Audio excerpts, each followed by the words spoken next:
Greetings. I'm your host, Jason Miles, and welcome to another episode of This is Revolution Podcast for all the returning listeners and subscribers. Thank you for paying attention to the social media warnings and joining us today for an early edition. For me, it's early afternoon. For my co-host and our guest, it is early evening. But thank you, guys. We're also going to be doing a champagne room after the show. So we're going to be doing an early champagne room as well. If you're a patron, the link is already up. If you're new to the channel, welcome. If you do enjoy what you see, please don't forget to hit like and subscribe. It is a very passive gesture that goes a long way in promoting the channel. Also, I want to add, wherever you are listening or watching this show, there is a code for a 20% discount on a monthly subscription to Means TV. That's right. Starting November 12th, Means TV will start streaming all of the TIR video essays exclusively. Means TV is a lefty TV station with tons of socialist content that I enjoy. And don't forget to use the discount code in all caps.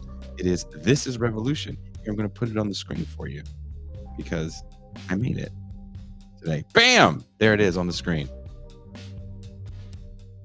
This is Revolution, all caps. 20% discount on your monthly subscription to Means TV. And starting next week, I believe they'll premiere first video essay. Will episode 1 of Kayfabe be on there? I don't know. We'll see. But kind of excited. Now, let me bring in my co-host, my homie, my dog. He is the man of the Mau Mau Hour. He is the Pascal Robert.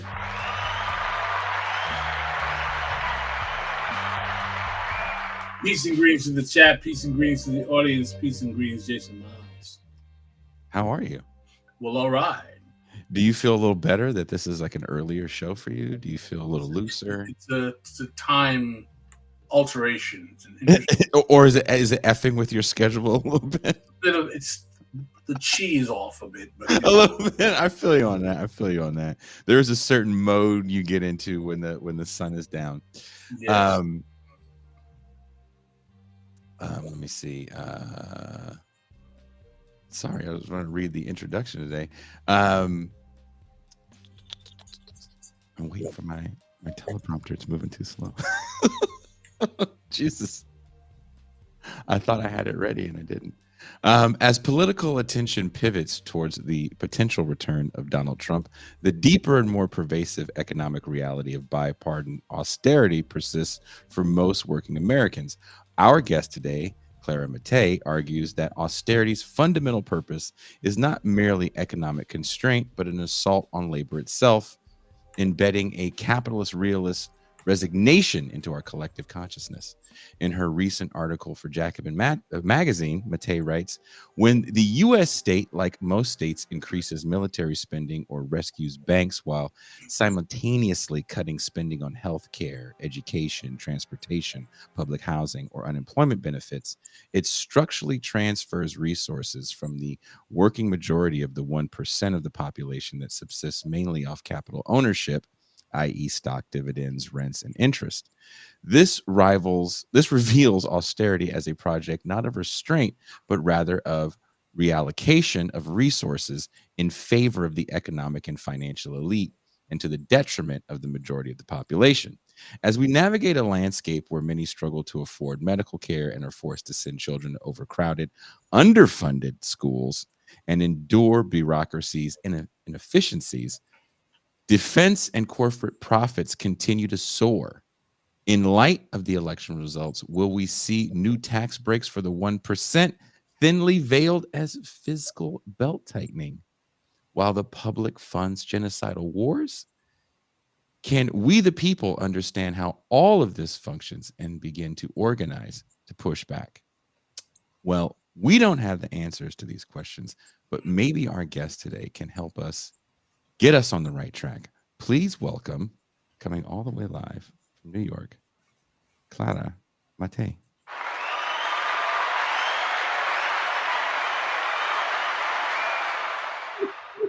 How are you? Now, you Thank were you. telling us, or can Thanks so you much for having me. Good. It's now we were talking earlier off air that you are leaving the new school for a new position that sounds very interesting. Can you tell us a little bit about the new position that you'll be helming? Yeah, I'm moving to Tulsa, Oklahoma because I'm going to be directing a new center called the CHE.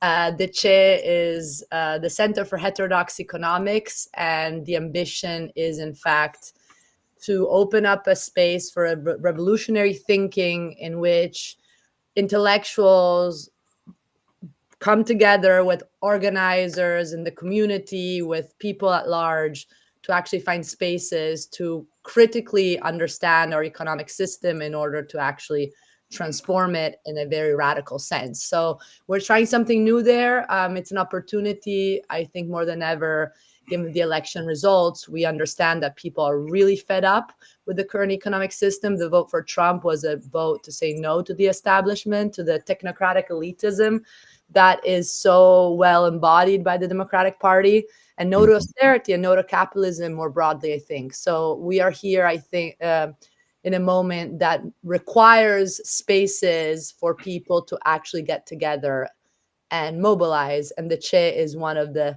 many, hopefully, activities and energies that are going to be produced in the near future. Are you excited about your move to Tulsa? Yeah, I actually am. You've been there before? This isn't a blind move for you? I've been there. I've been there. People are really nice. Actually, it's a big change from New York, in which everything is so hectic, and no one has time to actually. Yes, it is a very large change from New York. That, You should do a reality show about what it's like from Tulsa. Have you ever been to Tulsa, Pascal? I've never been to Tulsa.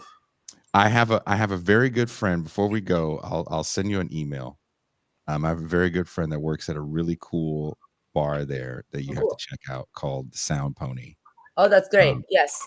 And so it's a place with a big tradition of socialist struggles, actually, also with a lot of a history of racism, of marginalization of the working classes, of land taken away from the natives. So there's a whole bunch of intersectionality of struggles that I think make it a place that is very interesting politically to organize.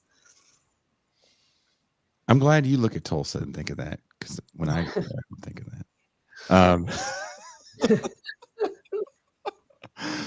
But in your book, you give a history of austerity as being kind of a bulwark against socialist movements in post-World War I Britain and Italy. Can you tell us a little bit about the history of how economists use austerity to crush successful socialist movements?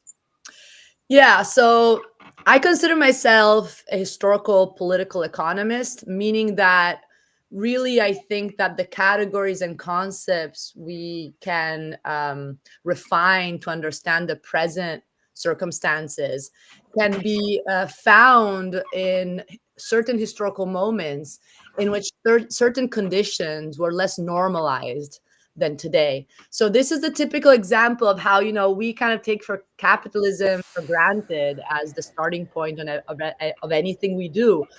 We don't even really mention it, and it's kind of the rules of the game that are just so naturalized.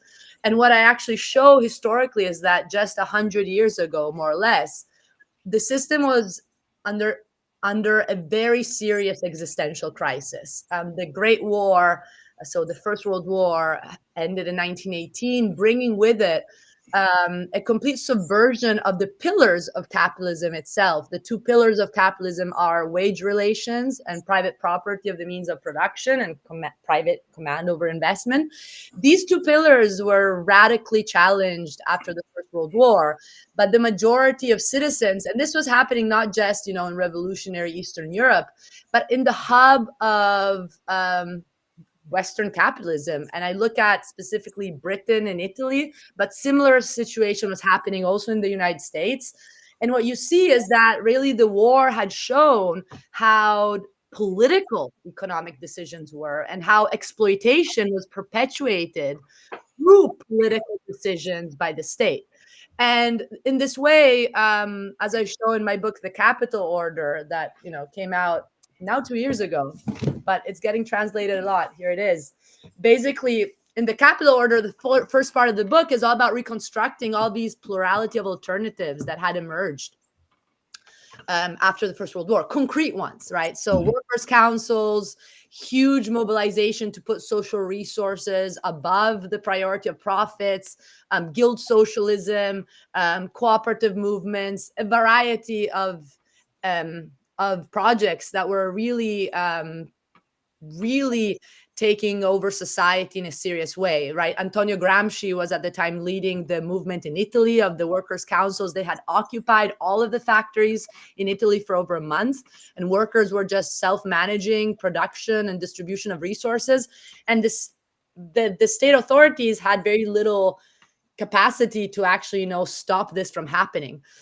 In this revolutionary moment, of course, the elite is very strong in organizing to push back. And what I show is that austerity, as we know it today, and we'll define it in a second, austerity is very, very powerful now, as it was then, to really tie the hands of the majority of people who demanded serious alternatives. So what you saw is that experts met with government officials at these first international financial conferences in Brussels in 1920, in Genoa in 1922. They came up with a very, very hardcore austerity code that was summarized in the motto, consume less, produce more, of course, for the workers, not for the capitalists. And it delivered very well in fundamentally killing the bargaining power of the workers, in increasing unemployment, in creating a sense of loss of economic support for alternatives, and thus basically the quashing of all these experiments. So the point being that if we understand the historical role of austerity in preserving capital as a social relation, right? And this is very important. What does Marx tell us? What is the most important intuition of the critique of political economy of Marx? Is to say capital, as we see it expressed in money and GDP growth and wealth, is just the expression of something much more fundamental, which is the social relation by which the majority of us have no alternative but to go work for a wage, right? And especially often a low wage. So this fact that the majority is under this subordinated condition during the majority of the hours we are alive is the source of this value that then enriches the very few, right? So this social relation that is often questioned, and there's nothing natural or fixed about it, actually is very oppressive and very harmful for the majority. This relation needs to be protected. And the best way to do it is through austerity, because austerity increases market dependence by making it such that we need more money in our pockets if we want to survive, if we want to pay rent, if we want to buy food, if we want to get cured, if we want to send our kids to school. And thus it helps the purpose of maintaining the class relations that are functional to the type of economy we know as the only one possible, which is not the only one possible, but it is actively maintained by the state through austerity. Pascal, do you want to follow up? Yeah. One of the things that I find interesting about your way you talk about austerity as a means of disciplining basically the worker and making sure that capital flows upward towards the 1% is that it's a project of not only the right, but also taken up by the left, particularly those political economies governed by governments that assume to be left-leaning. Why is it that we find that left-leaning governments like Lula in Brazil and others are so willing to take up austerity so quickly? Are they just quickly surrendering to the capitalist realism that predates them? Or is it a lack of economic imagination on their part? Because every time I see austerity, I find it's being ushered in by a left-wing administration. Is it pressure from the for example, someone like Lula or Brazil? Is it pressure from kind of a bit of a powerful right that does exist in Brazil, or is it just kind of the goals of the administration of someone like Lula? And in left media over the last 8 years or so, Lula has been a bit of a celebrity. which is kind of shocking because there's also other people in Latin America that have lifted millions of people out of poverty due to their economic program. But why did you look at Lula in particular? Yeah, to me, yeah. These are fundamental questions, and I think it is a bit of both. There's the pressure, but there's also, the fact that if you do want to manage a capitalist economy, austerity is the fallback point because it does kind of guarantee the fundamentals for our economy. So to better answer your question, maybe we should just define what austerity is for people, given that it's not really a term that is used very often. Yeah. When we talk about austerity, usually what people think it is increasing taxes and cutting public expenditure. This is a very bad definition because it really doesn't tell you at all about the class dimension of austerity and where the resources are actually taken from and who are they taken to. And so what you find out is that austerity is regressive taxation, so meaning that actually labor is structurally taxed much less than capital.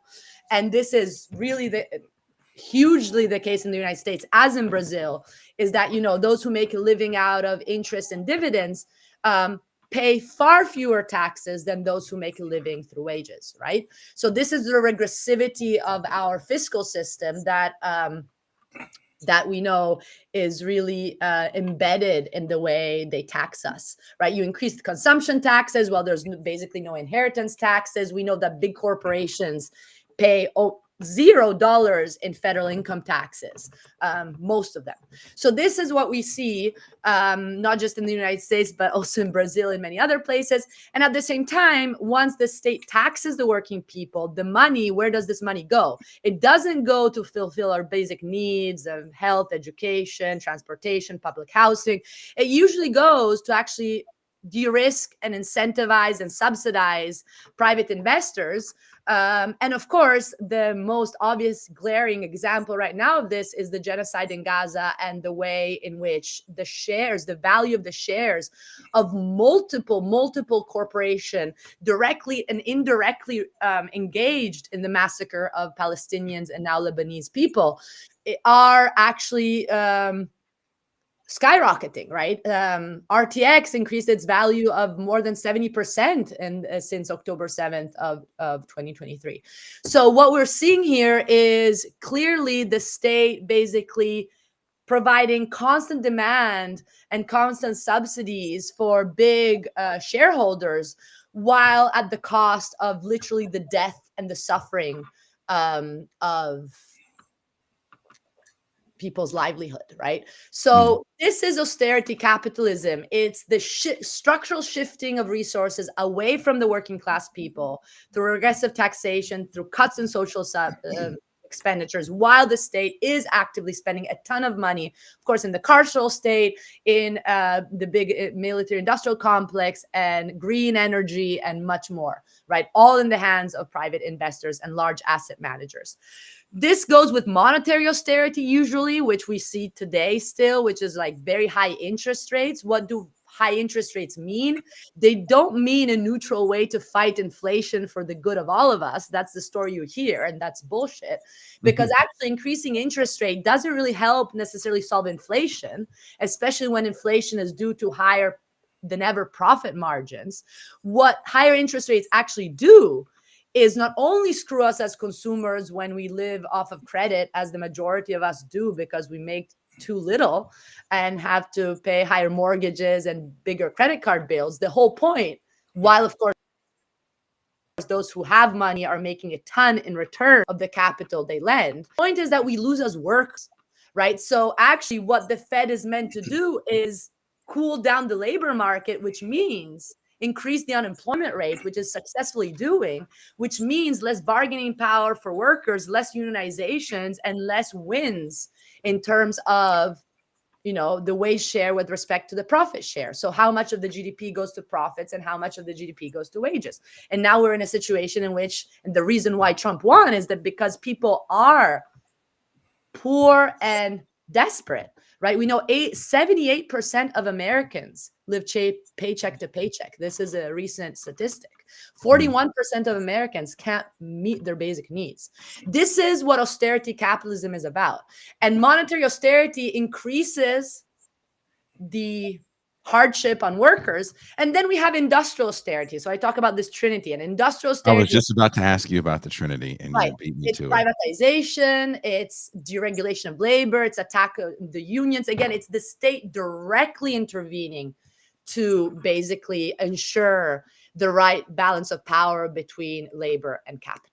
So this austerity trinity is, in a way, and this is important to answer your question, I would say we can reduce this to a policy mistake. The reason why I wrote my historical book was because I was so sick of these Keynesian economists that were reading the austerity wave in Europe after the 2008 debt crisis. And again, what was the debt crisis? It was the state having bailed out the banks and rescued banks using workers' money, right? And then the workers had to pay with cuts in social expenditures. So people analyzing that moment as today just say, oh, austerity is just a policy mistake. It's bad economics. You know, you could have capitalism without austerity. And that's not true. What I want to show is that a serious Marxian analysis tells you that if you want capitalism, you have austerity. The two are interlinked. They are connected. And this is also true for the most, you know, the least expected period, which is the so-called golden age of capitalism. My current work is about how austerity was in the core of fiscal and monetary policies, even in the United States after the Second World War. So this is what we say. Lula, you know, if Lula is courageous to say, I want to break from wage relations and break from our dependence on private and global private investors that, of course, keep speculating against the real, especially when, you know, Lula like maybe has the chance of hiring someone at the central bank who is less of an austerity hawk. Speculators react, right? And they react by basically pulling out capital and literally blackmailing the government. So Lula could go the way of saying, you know what, I'm actually going to support what is on the ground, which is, for example, the MST movement, the big movement of landless workers who are actively organizing, and they're huge, right? They have like 500,000, no more, much more. Now I'm blanking on the number. Anyway, it's the biggest organization of workers who occupy land and then organize collectively to manage it. And they're the biggest exporters of agricultural rice at this moment. So in Brazil, there's a lot of stuff going on, like workers self-managing production in agriculture. There's a lot of workers self-managing industry. There's a lot of people occupying building and organizing collective spaces to actually breach from market dependence. This is all something that, you know, a courageous government could say, this is the way we want to organize our material conditions, not the capitalist way. But of course, it would mean a big break. So if the left doesn't want to take on that break, it does what Biden has done. I don't even consider Biden left. But anyway, what the Democrats have done with is hardcore austerity, which is the reason they are now dead as a political party. Like, this electoral result just speaks very widely to the fact that people have been impoverished, are sick of the system, and are saying no. Now, the problem is that, of course, austerity makes us very vulnerable and docile, and often then limits the capacity to think beyond the box. And that's why, you know, Trump has a big appeal. Pascal, you want to follow up? So basically what you're saying is that austerity is a kind of labor disciplining tool. How do you see the correlation between austerity and neoliberalism? Is there a relationship between the two?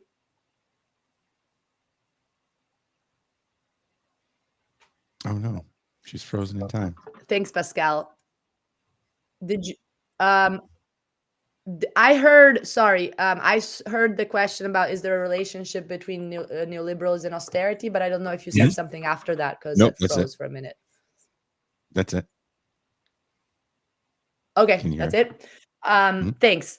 Of course, Of course there is, because ultimately we can say that the neoliberal phase that is usually understood as the historical moment post, let's say, 1975, is a moment in which austerity capitalism kind of accelerated in its capacity to plunder resources from the majority to keep them at bay, right? And keep us indeed more market dependent, more separated, more individualized. If we need to think about getting to the end of the month, we definitely have less time to actually, get together, hear a podcast, talk about alternatives, occupy a building, and build a collective way of organizing our resources.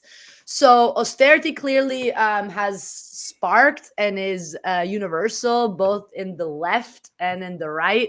Left in quotes, of course. Throughout the globe, especially the global south. I mean, austerity has devastated the livelihood of the global south. But the whole point is that austerity cannot be reduced to a neoliberal measure. And this is where I think my intervention is different from a lot of the ones you find around, is that by locating the moment in which austerity is defined most clearly 100 years ago, right? In the moment in which people were demanding democratic participation, because the First World War was a big moment, because after it, not only were there all these revolutionary movements, there was also the banal fact that people got, voting rights. In a moment in which you get voting rights, people do want to participate in the macroeconomic management, want to have a say in fiscal and monetary issues. And this is exactly the moment in which austerity operates to insulate fiscal and monetary decision from normal people. You understand that independent central banks are not a feature of our natural world. They're constructed as a fundamental pillar of austerity to depoliticize, meaning de-democratize the economic sphere. And of course, this means that the central bank then can easily increase interest rates to easily increase the unemployment rate, which of course then serves the point of increasing the rate of exploitation. So here it is that we see that austerity is not just about neoliberalism. It's in the DNA of capitalism, again, because capital needs to be preserved as the social relation. If you start giving people, and this is a big point, and it's important, social redistribution, I think history shows, is incompatible with capitalism. If people actually do get the resources, why should they go work for a miserable wage all those hours if there is an alternative to making a living? This is something people even understood with those meager COVID paychecks and increase in unemployment benefits. We had 50 million Americans leave their jobs spontaneously in 2022. This is a reaction to the fact that people do not spontaneously want to get exploited. And when I say exploited, again, I don't mean that you necessarily just get a low pay. The whole point is that all of us as wage workers, even if we get paid well, we lose agency over the work process, right? We don't get to keep our output. And especially, we don't get to decide what we're actually doing. Think about it. A software engineer working for Google this year had to actually go work for genocidal purposes in supporting the cloud capital of the Israeli army, right? So this is something that either he did or he fired himself. Those were the two alternatives. The loss of agency is structural to the way capital is accumulated.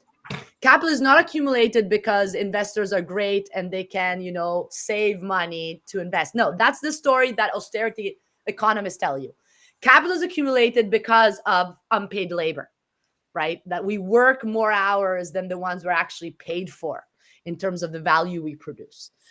So this said, this situation of subjugation needs to be constantly maintained through austerity, because people get more.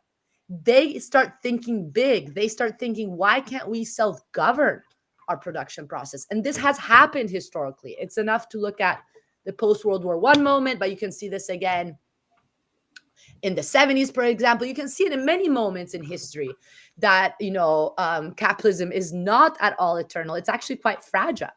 And that's why you need austerity. So I would say, yes, it's in neoliberalism, but it's deeper than that. And that's where the left is wrong. And just saying, oh, the fault is neoliberalism. No, I'm sorry.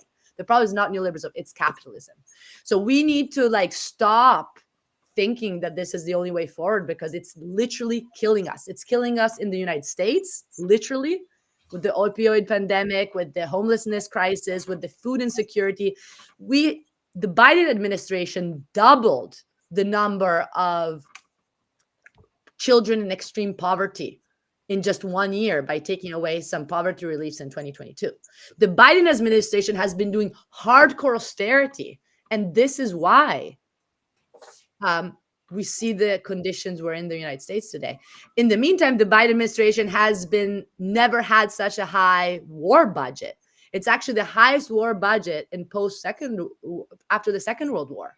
And the money is going to massacre. It's over 17,000 children we know that in Gaza have lost their lives. There's more mutilated children and orphan children than in any other conflict. In the meantime, we are actively supporting starvation campaigns and complete utter destruction of schools, hospitals. The situation is completely insane, and that's where our tax money is going.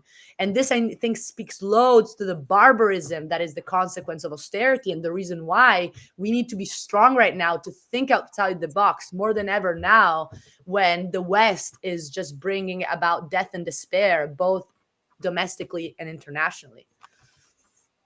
Pascal? No, continue. We are just enjoying your sermon, by the way. Yeah, it's very sad. I mean, it's in, really in, terrible. In both your article and your book, you describe austerity's role in cultivating kind of a sense of capitalist realist malaise. How do you see austerity, Jesus, I can't talk, policies specifically contributing to this sense of resignation or the inevitability, can't speak, regarding the dominance of capitalism? Sorry. Thanks. That's important, because I think one thing, this is a problem with Marxism, is that it has taken a lot of different routes, and many times it has been very much made into some vulgar beliefs that ultimately are wrong, like the belief that actually if you impoverish people, that's when the revolution will happen. What you see historically is that actually, impoverished people that are actively impoverished by, structural adjustment programs of the IMF, that is just like a very hard dosage of austerity. And it really does the opposite, because when people have nothing, all they can do is scramble for survivor and blame, those at the bottom of the social ladder, blame immigrants, and do all the nasty things we're seeing. Europe is spending lots of money not in helping European workers, but in actually, militarizing its frontiers.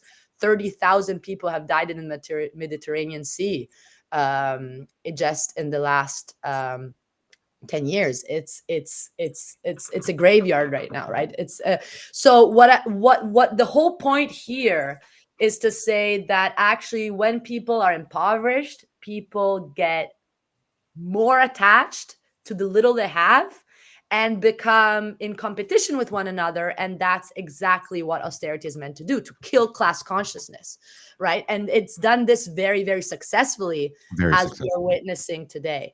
So killing class consciousness is not a side effect of austerity. It's actually what austerity is meant to do. And, you can kill class consciousness through material coercion, and that's the trinity to you, right? It's actually the state actually imposing hardship while doing great socialism for the rich, but it also is done ideologically. That's why in my work what I do is say austerity is policies, but these policies are backed by very sophisticated, in quotes, theory that is the theory of neoclassical economics. And that's actually the mainstream economics, the only type of economics people study when they go to school. And that's why we need the Che, my center, to kind of say, no, actually, we can have other ways of studying economics. Because you're not an economist. I mean, you say that in the book. You're like, look, I'm not an economist. Well, I do have a PhD in economics, so I'm proud of saying that I am an economist, in the sense that unfortunately only economists have authority to speak in this world.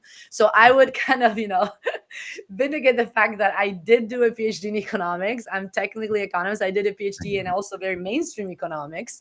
I teach in the economics department at the New School, and now I'm going to be teaching in the economics department at Tulsa, Oklahoma. But the whole point here is that there is no one economics, just as there is no one economy, right? There's no one economy. There's a specific economy, which is the capitalist economy. That's the one we're living in. But there's been other economies throughout the world. The capitalist economy is only 0. So we've been as Homo sapiens under capitalism only for 0.1% of the time we've been on Earth. That's nothing, you understand? And the capacity to destroy the planet and the people in just barely 300 years of advanced industrial capitalism, that speaks to the problem of the economy we're in, right? So there's no one economy and there's no economics. There is neoclassical economics that dominates. And guess what? It was born exactly when austerity was wielded to discipline workers after the First World War. So in my work, in my book, the second part of the book is all to show how, economic professors played a huge role in justifying austerity by saying, you know what? Those at the bottom of the social ladder deserve to be. And those at the top are there because they're benefiting everyone else. So you see how austerity is a policy and a doctrine. And we have all fell victims of the beliefs that ground austerity as well, because we all kind of think that there's no classes, there's individuals, there's no conflict, there's harmony.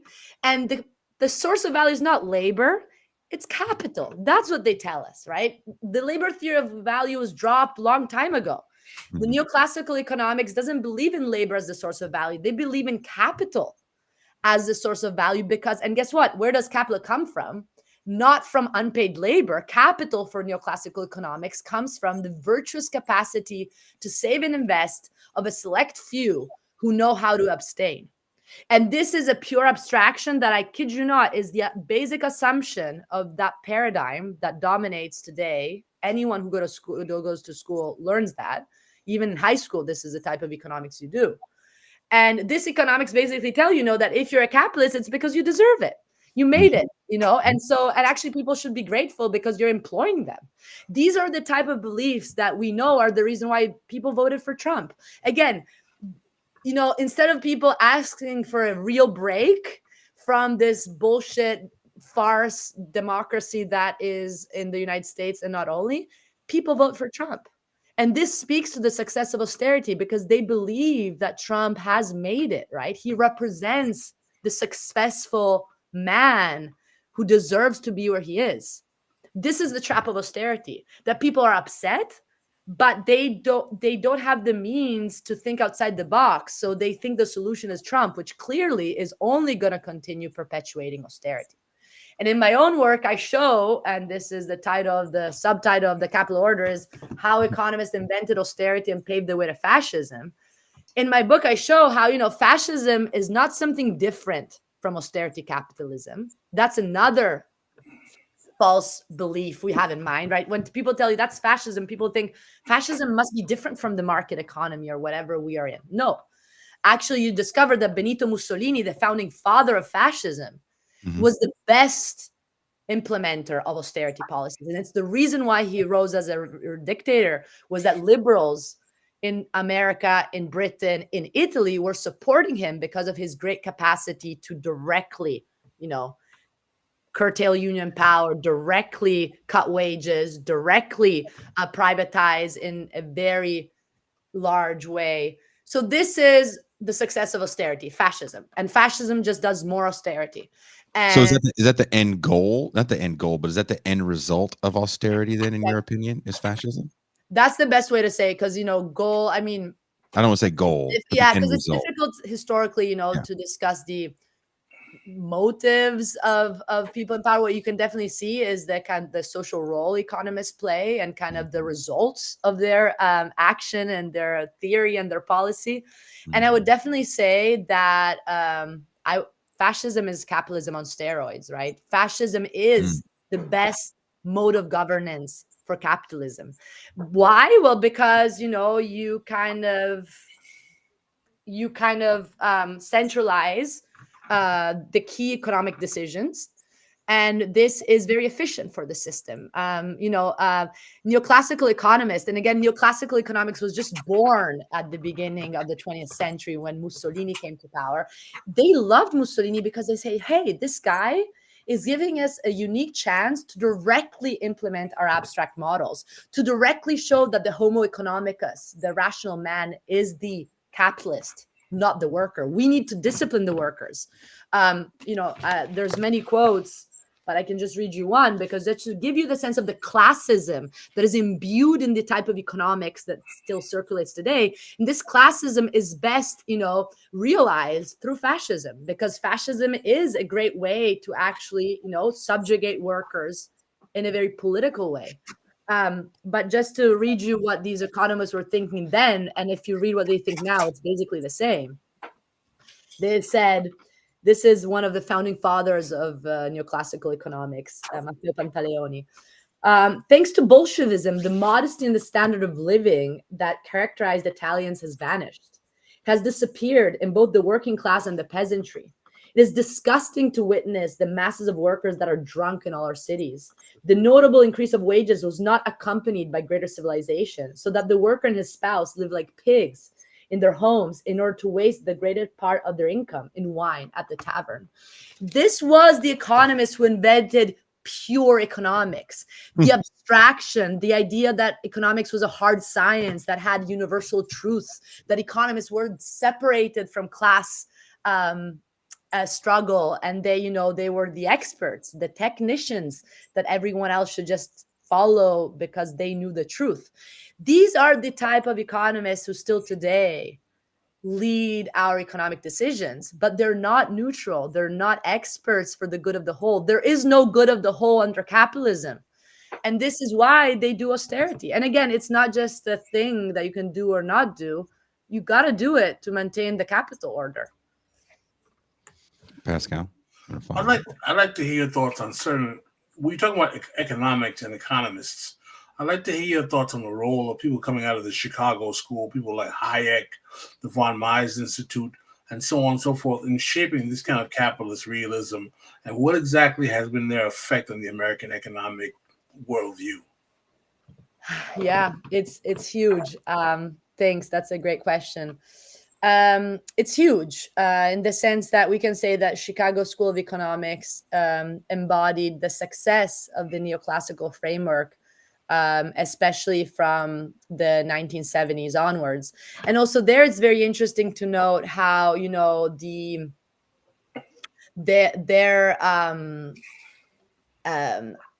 what's the word? Their ascendance to the heights of economic prestige in terms of academic work went hand in hand with their active direct participation with the Pinochet regime in Chile and many other subversive regimes that were basically killing all of these alternatives to capitalism that were emerging during the Cold War, right? So we know that Pinochet came to power through a coup, basically getting rid of Salvador Allende, who was at the time president, who was actually, nationalizing land, kicking out all the American corporations, and really redistributing resources.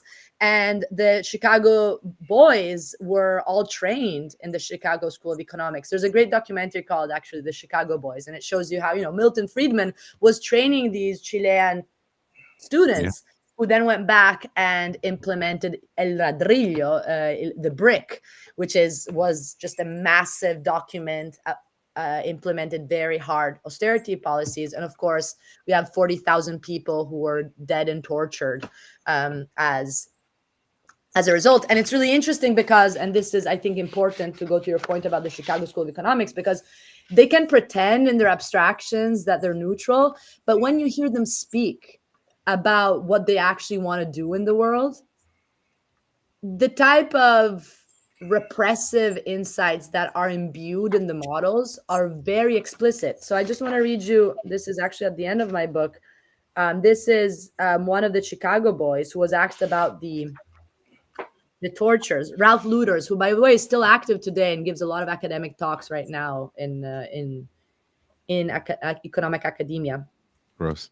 And if you ask me if you justify the human rights violations, no, I find them awful. But it seems to me that it would not have been possible to make the change that was made in Chile without an authoritarian regime.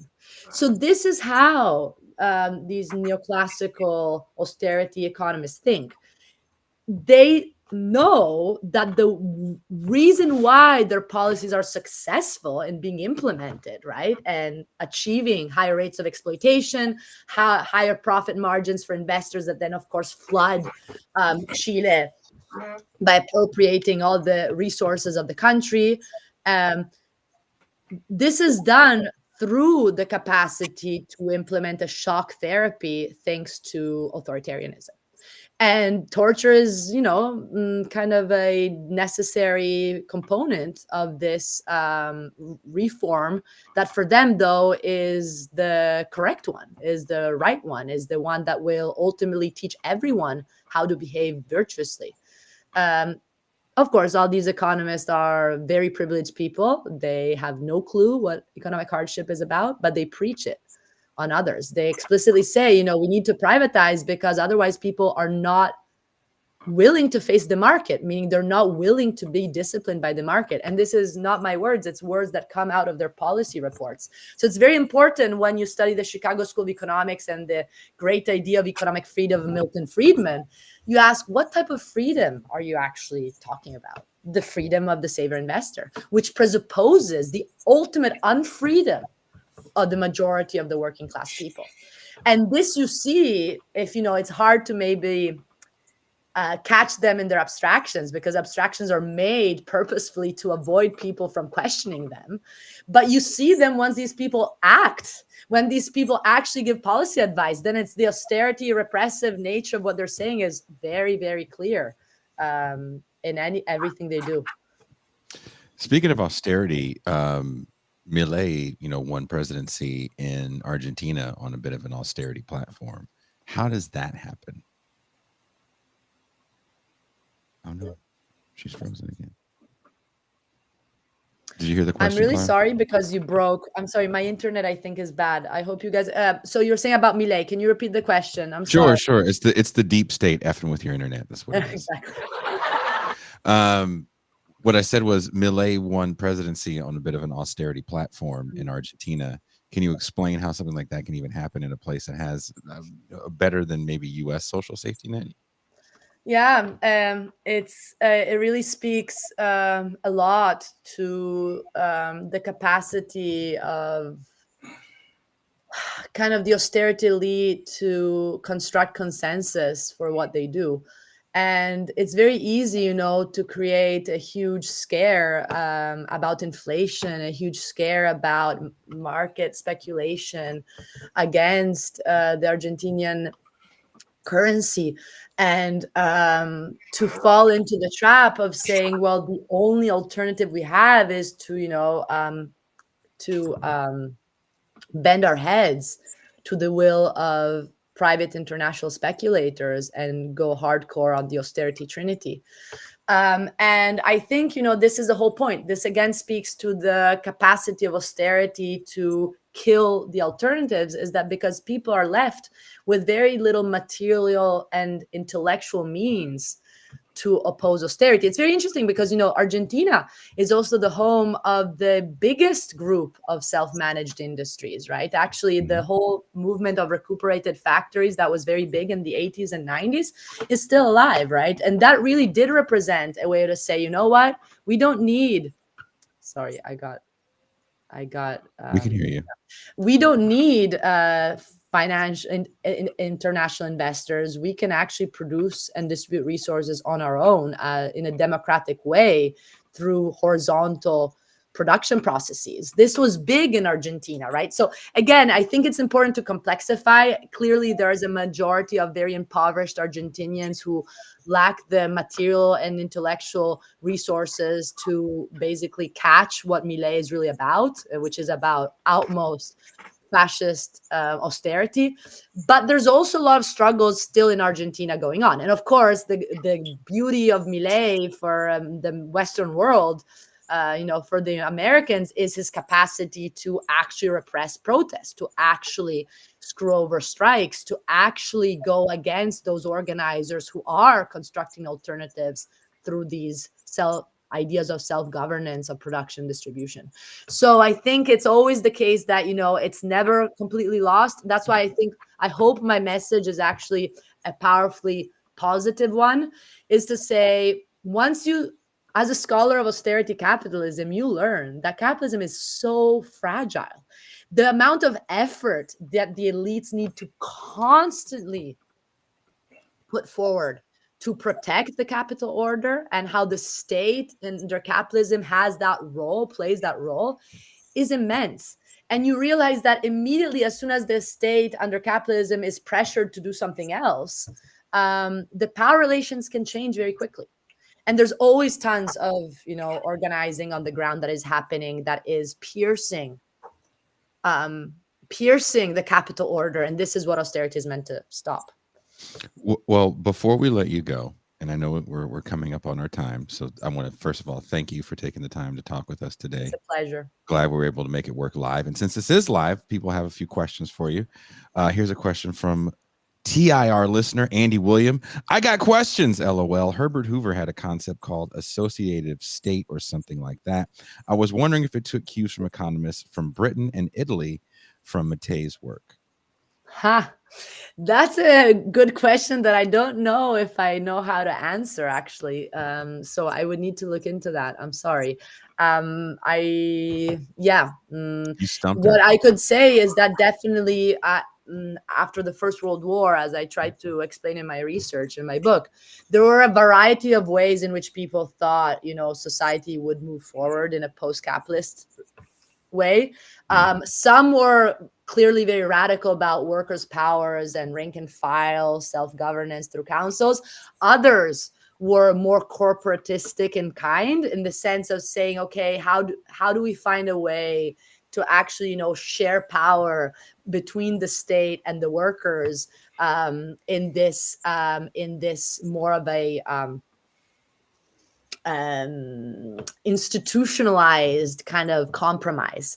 And I would say that that's probably where that was the most appealing of the options, because in a way it preserved, it didn't completely kill the pre-war power structure, but definitely did implicate a big change in kind of how you understood even the bargaining for wages and living conditions between the classes, because it was in a way an idea of collective agreement that, by the way, exists in states like Iceland, for example.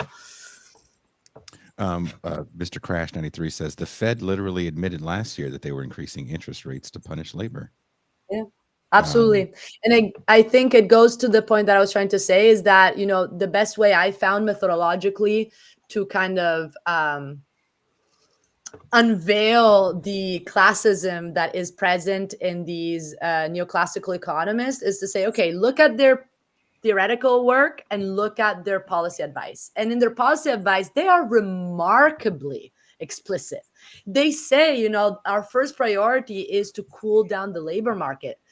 It is to actually cut production costs. And of course, these words are very technical, so they don't immediately say, let's fuck over the workers, but it's there. I mean, they say it very clearly. They say the unemployment rate is too low. And when they say the unemployment rate is too low, you see the gravity of what they're saying, because the unemployment rate, even its historical minimum, which was I think 3.4% a couple of years ago, was not a little number of people unemployed. Also because it was counting as employed those who work like 2 hours a week, those who basically are working poor because they are so precarious that they don't even get enough hours, and those people are considered employed. And it doesn't consider the marginalized workers who are not even seeking for a job. So that number itself, of course, is a complete gross abstraction, because it needs to be at least doubled to give you a sense of the real unemployment situation in the United States. But still, that is too low for our system. And it's not a lie, right? Because this is the point. For me is important to say against the Keynesian economist, Keynesian economists have a problem that they don't recognize class struggle as an important issue for economics. And that is a really problem, because then they say, oh, you know, these austerity people, they just get it wrong. No, I'm sorry. When the Jerome Powell says we need to increase the unemployment rate, he's not wrong. He's just displaying the very, very violent nature of our capitalist economy. If the unemployment rate does go down, there's no disciplining mechanism to keep people at bay in accepting competitive wages, quote unquote, which means starvation wages, right? Our competitive wages to successfully export abroad require hardship and less unionization and incapacity to ask for increases in wages. And this is very clear. Kaletsky, who was an economist, very famous economist, he told Keynes in 1942 in a brilliant article, he said, called The Economic Consequences of Full Employment. He says, Keynes, listen, your ideal full employment is really great. It looks great on paper. It's like, sounds fantastic, also technically fine. It's not politically feasible. There would be no capital accumulation without exploitation, which means there would be no capital accumulation without unemployment that secures that exploitation. You see? So again, how these economists, unfortunately, are speaking the hard, bleak truth of an economy that requires radical transformation. Her name is Clara Mattei. Wherever you're watching, there's a link to her Jacobin article. We didn't link the book initially because we initially brought you on to talk about the article and then you sent us the book. So I apologize for that. But for the audio version of the podcast, I will link the book. So if you're listening to the show later for the audio only podcast, there's a link in the description to Clara's book. Please pick it up. Can I just say one last thing? We're having the inauguration conference of the Che on February 6, 7, and 8. You can find it on a link on the website. You can follow online. You can come to Tulsa. It's going to be great. There's not just academics. There's organizers. There's people on the ground. We have a great bunch of also Palestinian organizers who hopefully will make it to us. So I really hope you can come. The Che, we're going to have a website. It's in the University of Tulsa. It's already there. You can find the link to the conference. I hope we can stay connected. Thank you so much for having me. Well, again, thank you for taking the time. We want to thank your family as well for letting you walk away from your other duties. So we appreciate you so much, and I would be honored if you came back. Yes, I would love that, and hopefully we can do something in Tulsa together in person, maybe. Oh, you know, come over. You guys should come over. All jokes aside, I was supposed to do something for my book in Tulsa. Late last year. It didn't materialize. I would love to go back. We do it together. Absolutely. Okay, I'm more than down. I'm more than down. Oh yeah, let's clearly do that. That would be awesome. Yes. When are you going to be there? This year, next year? This year we're going to start. The center is opening at the beginning of February of 2025, and then we have open space for the spring to have you over. You've said nothing but a word, and we're going to keep in contact. Yes. So thank you so much, Clara. Let's keep the struggle going. Thank you, everyone. Thank you, Clara Mattei, for hanging out with us. Have a good rest of your day. Pascal Robert, what do you think of the guest? Great guest, great show. I was shocked because I had all these like questions and everything ready for her, and I did send them earlier, so she had them to look over. But she was riffing. She was ready to fucking go, wasn't she? She's very good. Jesus Christ. Would I want to do a live thing with her? Fuck yeah. Fuck yeah. Oh God. She's so easy to deal with. And she looks familiar. When she said Berkeley, I was like, does she have an older sister or something? We'll find out. Find out she worked on Telegraph. Like, she worked at Yogurt Park. Knew it. So Pascal, will you be joining me in the champagne room? Or you're gonna go? I'm gonna have dinner, man. Okay, you're gonna go have dinner. Must be nice. Must be nice. You guys are effing with my dinner time. Thank you very much for hanging out. If you are a patron, the link is already up. If you want to join us in the champagne room, have access to champagne rooms past and present, there is one easy way. Patreon.com/BitterLakePresents. Or if you're watching on YouTube, if you are a paid YouTube subscriber, you also can get access to the Champagne Rooms. If you're listening on Apple, if you're a paid Apple subscriber, you also get access to the Champagne Rooms. It's just that easy. And again, if you use discount code This Is Revolution, put it on the screen again. Bam! You get 20% off a Means TV monthly membership. Socialist TV station that has tons of content that will also be hosting all of the This Is Revolution video essays. So if you've been looking for them and they're gone, that's why, because now Means TV hosts them and they'll be hosting all the new stuff moving forward. So on that note, we, wait a minute, are out. peace.